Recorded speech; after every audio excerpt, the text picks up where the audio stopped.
Mas maganda noon, me, no? Me, mas maganda noon kaysa ngayon. No? Ngayon, dami ng sakit eh. Oo, kung araw wala naman yung mga sakit-sakit na ibang. Kaya nga, wala nga daw PCOS dati, no? Di ba yung mga tao dati ang daming mag-anak? Mm. Ngayon, mga isa-isa na lang.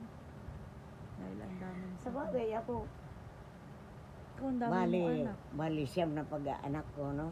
Oh. Nung ma-ultrasound ako sa veteran. Manay, ilan ang naging anak mo? Sabi ko, bali siyam na pag-aanak, pero 12. Uy, ang ganda ko ng iyong matris.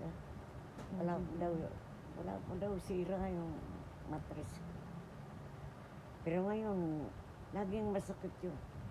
Kasi nakakalimutan ko yung huwag bumuhat ng mabigat.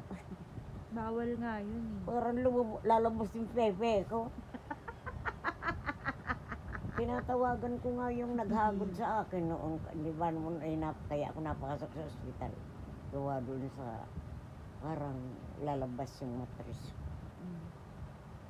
Hindi naman ako doon. Nagpahagod ako. Itinaas ito.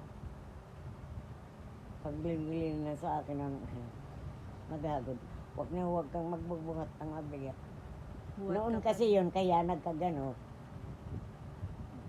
Bumili ako ng isang kabambigas, yung 50 kilos. Noon kasi wala yung kalahati eh. Grabe ka.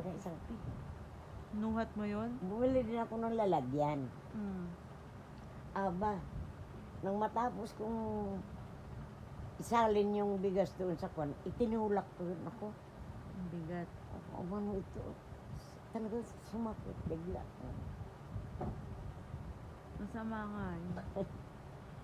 Eh ngayon, kahit inumin ko lang na yung ganun, hindi ko mabuhat eh. May magbuhat lang ako medyo mabigat-bigat, makasakit na kaagad eh. Kaya, bumili ko ng paha. Ay nabili ko naman paha ngayon, masikip na. Lumili